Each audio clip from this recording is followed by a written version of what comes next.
Hello, babies. Hello, babies.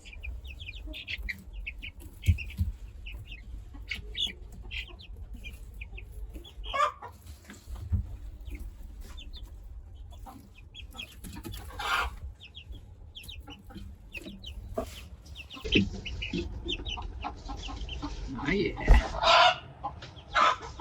Finally getting back to the old way of this channel. That being the gardening, you know, forming. But, you know, as you saw, I lost my access to dirt to plant in, or a place to keep chickens. So I sort of stepped back and focused my attention on work and theory, you know, laying down kind of, I guess, some historicity for continuation of my channel's content. Kind of have something to reference back to, you know. I can be just kind of talking about something while I'm doing something else and how it relates, and I can reference my old work. So I know some of those videos are a little slow and boring to get into, but it's by design, right? I can't really be having trolls and algorithms and all that shit coming after me for wanting to talk about those things. So I decided, you know, I make boring intros. And people who stick around or know just to skip through get the goodies, and everybody else can fuck off. So anyway, I'm back. I've had me a good break. I'll maybe talk about why a little bit, but for now, I'm a farmer again. Check it out. That's the whole garden plot. It's a good 50, 60 feet long, 15 feet wide. So this year, I get to, again, apply a bunch of that stuff that I've been talking about more theoretically and conceptually. Well, that was pretty cool, huh? Got to learn me a new skill. Spent 3 weeks on that little excavator. Got to do it every day for at least a few hours. It's crazy because, like, you know, old guys, they tell you things and you kind of go, what? And, like, you know, where you believe them, but it doesn't quite compute exactly how it could be, right? But it's so cool when you get to explore those things that they tell you and sort of feel it out and find the truth in what they're saying. And with that excavator, one of the things that the old dudes were telling me is like, oh yeah, man, it becomes an extension of your arm, you know? That digger just feels just like your arm, and like you can get the touch, and so you can really feel it out, and like you can tell if you're gonna hit like a gas line or a power line under the ground, like you feel it, right? Because you're being soft. You got the touch, right? And so I'm really into touch, developing touch, you know, turning tools and feeling stuff and knowing what's going on. And And, you know, if I have to drive a spike into the ground, I'm feeling out the faults in the bedrock, you know, and I can figure out where, you know, this 8-foot long rod is going to be able to go straight down, even if it's rocky ground. You know, that kind of stuff, the touch. So anyway, that was super cool. Super cool to get to learn that skill. I've always wanted to operate equipment, and that was the first time I've gotten to, and ended up, I guess, doing well because they kept putting me on it every day and having me do mostly that. So pretty sweet, pretty sweet.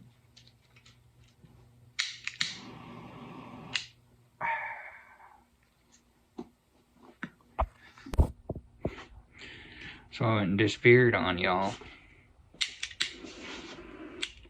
I,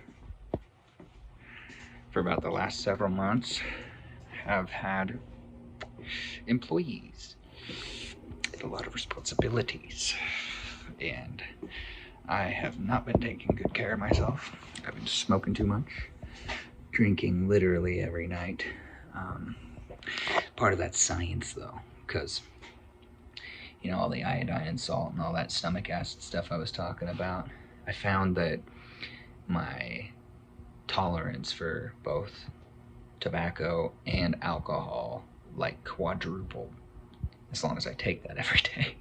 So I've been kind of testing the limits of that.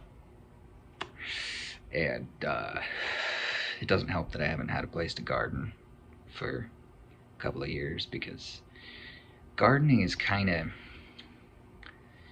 one of my ways of like being healthier, right? It's kind of this exchange between the internal and the external world, right? Where it's like my body is my garden and my garden is my body. And so, you know, the things I eat are going to affect the way that I interact with the world, but then the world is going to affect the way that my body functions. And, you know, it's this constant exchange between oneself and everything else, you know, the inner and the outer. And, yeah, I've just been kind of running myself into the ground. I've got a ton of responsibilities. I've got employees. I'm managing some rental property.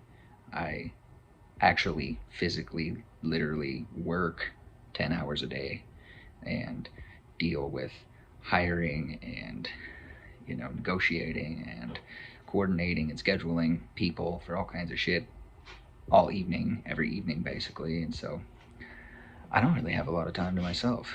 I know I need to take better care of myself and whatnot if I want to be able to continue to perform at a high level. But at the same time, it's kind of like I do this sometimes when I'm investing, you know, just going hard, burning the candle at both ends, trying to get something set up so that I can actually freaking run with it, you know, and then try to balance myself after the fact. But, you know, it is what it is. But check it out. I've been making lots of stuff.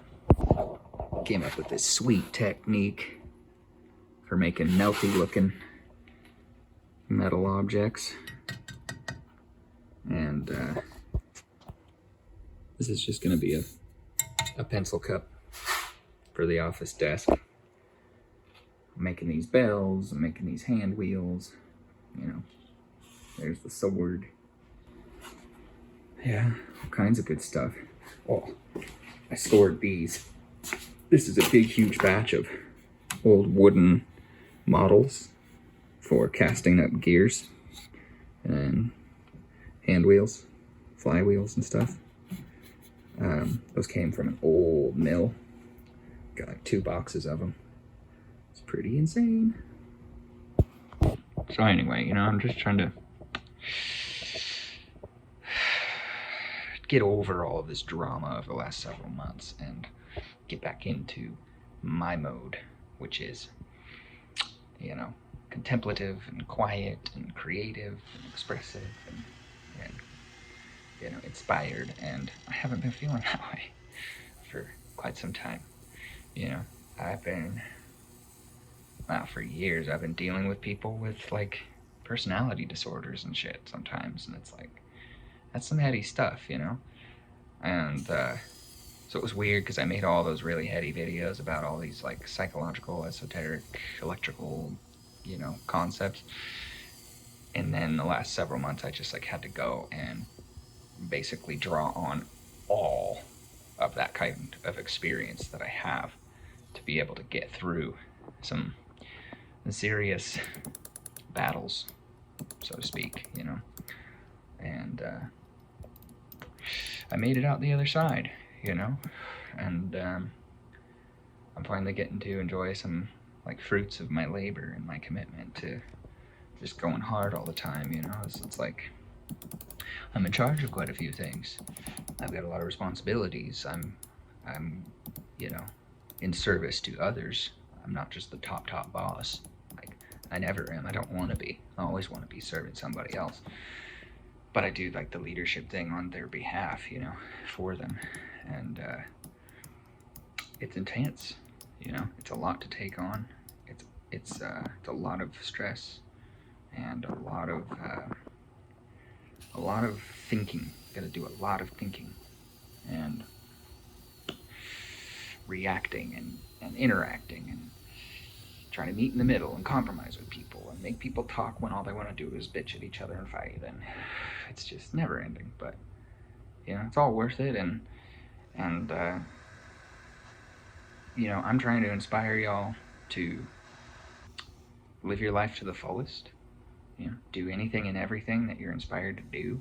You know, learn new skills. Just hit it hard. Hit it head on. Don't tell yourself you can't do something or that you're incapable of anything, because you can do literally anything you fucking want. And I'm proof of that. Like, I'm a scrappy, you know, not rich individual, and yet because I live the way I live, I end up with a lot of really cool benefits and perks and freedom, right? And so I'm trying to inspire others towards that and share some of the steps, you know. And I guess really to sum it all up and to finish this off, the reason my life is what it is and I have any of the things that I have, or have any nice things or any freedom or any extra money or just anything like that, the main reason I have that is because I live every single day like it's my last, right? I live like I have nothing to lose. And it's true. Like, I'm not bluffing. I don't give a fuck, man. I could lose everything and it'll all be okay. Like, I will not be leveraged. I will not be backed into a corner. There's nothing that you can dangle, you know, in front of me and tempt me. Like, there's no carrots on the stick. There's no leverage. None of those tactics work with me. Like, it's straight up, legit, honest, you know, serious. And if someone wants to fuck around, man, I just freaking metaphorically smash them, because they don't actually know how to deal with somebody that has nothing to lose. So, you know. No blood.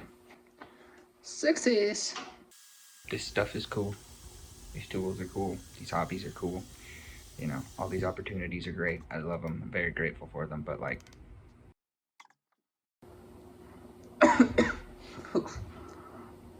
casting sand is bad. Still a little dirty. It's kind of baked into the metal there, though. So, not sure what I'm gonna do about that, but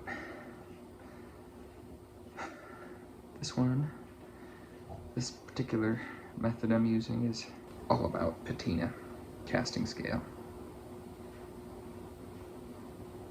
Just exactly the way it came out of the mold. Just clean the sand off a bit. I can move to Florida tomorrow. Yeah, I don't give a fuck. It's all just stuff. It's all just experiences and opportunities, and no matter how much I gain in terms of worldly possessions or merits or, you know, authorities or climbing the ladders of hierarchies, like, no matter how much I gain in that, I'll never stop living as if every day is my last and I have nothing to lose. Give it a shot, see how it goes.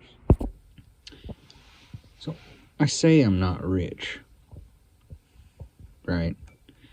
But I actually feel very rich.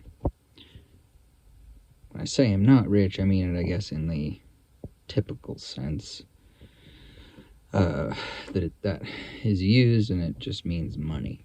Don't have a lot of money, I'm not rich, right? Money will fix everything. Money's all there is to the world, and if I had more, my life would be better, and I would be a better person, but I don't have money, so I can't be better, right? Like, I've run into that mentality way too much.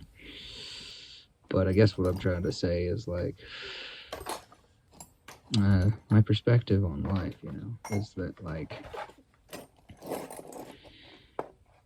wealth is people. Wealth is relationships, connections, the sort of exchanges energetically and, literally with trading, barter, whatever it is, between people doing business. Busyness, right? Business is busyness. When you're a busy bee and you invest in relationships and you invest in people and you give people second, third, and fourth chances, but you also try not to enable, you try to inspire and, really engage with people, engage with your community, engage with society. Like, when you do that, that's the wealth. That's the richness of life. Because I guess it's like if you have that, then you'll always be fine. 0.999. No, don't get me wrong, I've not always been the best at that. Like, when I was younger, being an introvert was, like, really hard. It made it hard to do the relationship thing. But I guess I know about it now and can talk about it because I had to learn it. I really had to learn how to focus on people instead of just tasks, right? It's very task oriented, like getting stuff done, doing stuff. Very logical, framework minded. And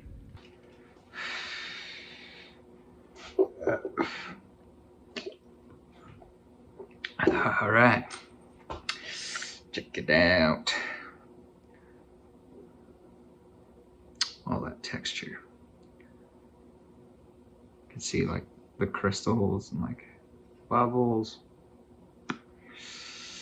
Some really interesting little details. You can't see it there, but it's all crystally in there. On the bottom. Yeah. Got her stamped, so at least tells you what the metal is and who made it. I don't have a fancy maker's mark yet, but I'll figure one out. Get there. But yeah, I haven't even, like, sanded or even power tool brushed any of this surface. To me, for certain pieces, I want the casting scale. It's like, in my experience, with a lot of metals at least, seems like all across the board, you cannot get the same patina that the casting scale gives you, no matter what you do. The situation that occurs in the mold is unique, and I'm sure there's all kinds of ways to get close and this and that, and I know a lot of ways with some metals, but it's just, to my way of thinking, it's all about intentionality. And so, I just knocked off a couple things, those will tarnish up, but I made real careful sure not to ding it, scratch it, mar it at all. Even on the bottom, tried to just sand and brush the minimum to get that sand out of there. But that's a pen cup for the office desk. That's all it is. And I broke the model right after I poured it, so can't do another one unless I find a different model. But basically, this is unique.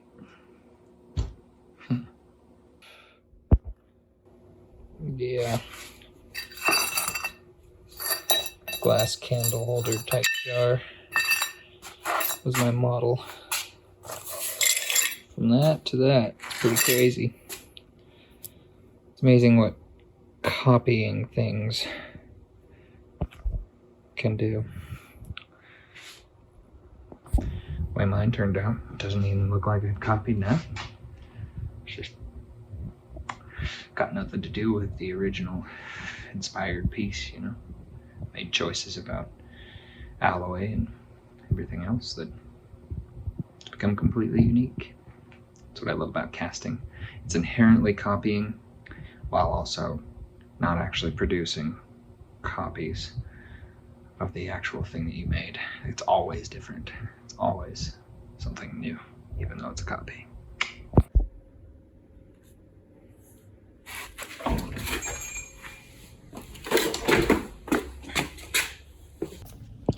Anyway, I just find that if you invest in relationships and you invest in people, then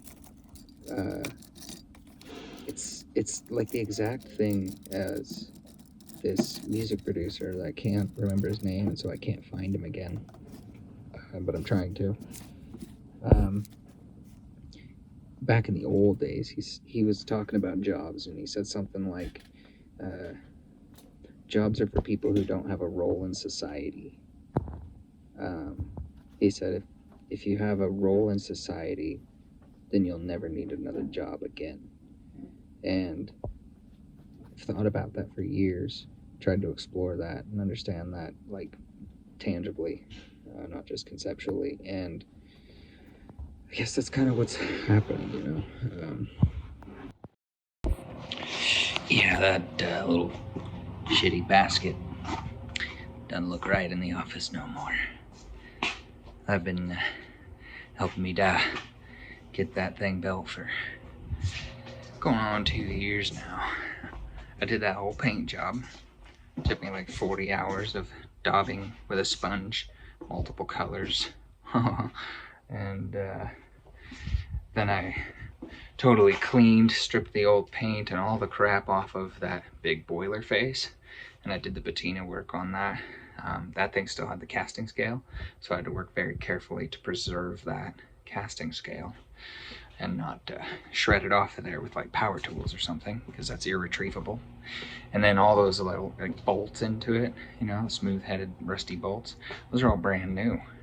I figured out a process for rusting that shit up and making it look old as hell, so it's pretty dang cool. That's what some of these bronze pieces are for. It's just that office project. It's just where we do paperwork. No big deal.